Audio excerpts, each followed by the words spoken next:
Malam itu, Joko memutuskan untuk berjualan sate hingga larut. Hari itu hasil penjualannya sedikit, dan ia tak mau pulang sebelum dagangannya habis. Ia berpikir, siapa tahu ada orang yang kelaparan tengah malam.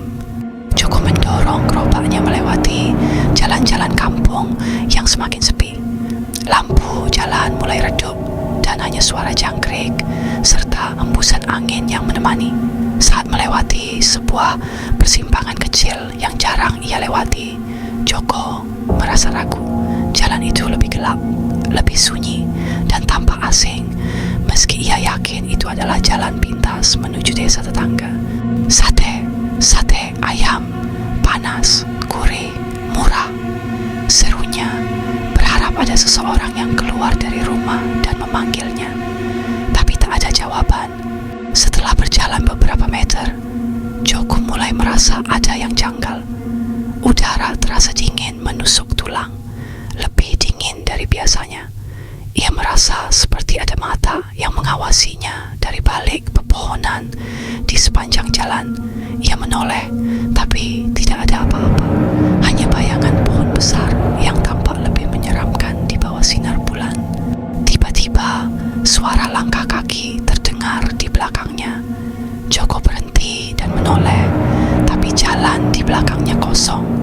Ia mencoba mengabaikan dan kembali mendorong gerobaknya, tapi suara itu semakin dekat. Tok, tok, tok. Siapa di sana? Joko akhirnya berseru. Suaranya terdengar gemetar, namun tidak ada jawaban. Saat ia hendak melanjutkan perjalanan, terdengar suara lembut di belakangnya. Mas, jual sate. Joko terlonjak. Ia membalikkan badan dan melihat seorang perempuan berdiri di ujung jalan. Wajahnya tertutup rambut panjang yang acak-acakan dan tubuhnya dibalut kebaya tua yang lusuh. Oh, mau beli, Mak? Berapa tusuk? Tanya Joko, berusaha tetap ramah meski tubuhnya mulai merinding.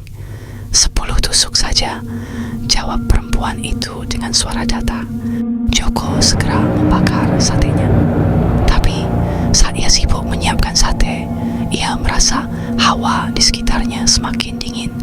Angin bertiup kencang, membuat api di arang nyaris padam. Saat Joko melirik perempuan itu, ia merasa ada yang aneh. Perempuan itu berdiri mematung tanpa bergerak sedikit pun, bahkan tidak berkedip. Setelah selesai, Joko menyerahkan sate kepada perempuan itu. Namun, perempuan itu tidak mengambilnya. Ia hanya berdiri diam. Wajahnya masih tertutup rambut. Ini, Mbak, 10 tusuk ya, 15.000, kata Joko sambil menggulurkan bungkus sate. Perlahan perempuan itu mengangkat wajahnya. Joko terkejut melihat wajah yang tidak manusiawi. Kulitnya pucat seperti mayat, matanya hitam legam tanpa bola mata, dan senyumnya lebar hingga ke pipi. Kamu gak seharusnya di sini, bisiknya sebelum menghilang begitu saja. Joko tertegun, tubuhnya kaku, jantungnya berdetak kencang. Ia berbalik untuk mendorong gerobaknya dan pergi. Tapi jalan yang tadi ia lalui sudah berubah. Tidak ada lagi jalanan kampung. Yang ada hanya hutan lebat dengan pohon-pohon besar yang menjulang tinggi. Ya Allah, di mana ini? Gumamnya dengan suara gemetar. Hutan itu terasa hidup. Dari kejauhan terdengar suara gamelan, pelan yang semakin lama semakin keras. Kabut tebal menyelimuti sekitarnya, membuat pandangannya terbatas. Di tengah kabut, ia melihat bayangan orang-orang berpakaian tradisional.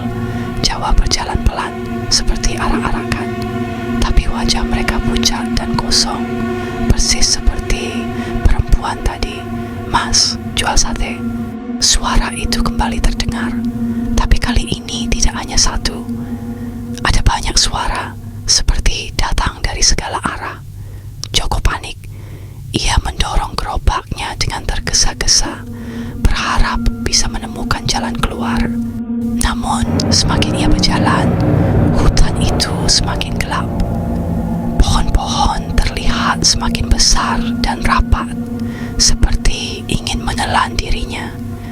suara gamelan berubah menjadi tawa dan tangisan yang menyeramkan. Joko merasa langkahnya berat, seolah-olah tanah di bawahnya menarik tubuhnya ke bawah. Ketika ia melihat ke bawah, ia melihat kakinya sudah terbenam di lumpur hitam yang lengket. "Tolong, tolong saya!" teriaknya sambil berusaha menarik kakinya keluar. Tiba-tiba, di depannya muncul sosok tinggi besar dengan jubah hitam. Wajahnya tidak terlihat, hanya ada bayangan gelap yang menyelimuti. Sosok itu menunjuk gerobaknya. "Kamu sudah mengambil sesuatu yang bukan milikmu. Tinggalkan semua di sini, atau kamu tidak akan pernah keluar," kata sosok itu dengan suara menggelegar. Tanpa berpikir panjang, Joko melepaskan gerobaknya dan berlari. Kakinya terasa lemas, tapi ia terus berlari ke arah cahaya kecil yang terlihat di kejauhan. Ia berharap itu adalah jalan keluar. Saat ia akhirnya mencapai cahaya itu, ia tersadar berada di tepi sungai yang tidak ia kenal. Nafasnya tersengal-sengal, tubuhnya lelah. Namun, yang membuatnya terkejut, gerobak sate miliknya ada di sana, tapi sudah berubah. Gerobak itu berkarat, dan sisa-sisa sate di dalamnya berwarna hitam pekat, seperti arang yang sudah lama terbakar. Tiba-tiba terdengar suara perempuan di belakangnya. "Kamu belum bayar harganya." Joko membalikkan badan, dan wajah pucat perempuan itu kini tepat di depan matanya. Sebelum ia sempat berteriak, semuanya menjadi gelap. Keesokan harinya, warga desa menemukan gerobak sate Joko di tepi sungai yang terpencil. Tidak ada tanda-tanda Joko dimanapun. Gerobaknya penuh dengan bunga-bunga layu dan aroma dupa yang menyengat.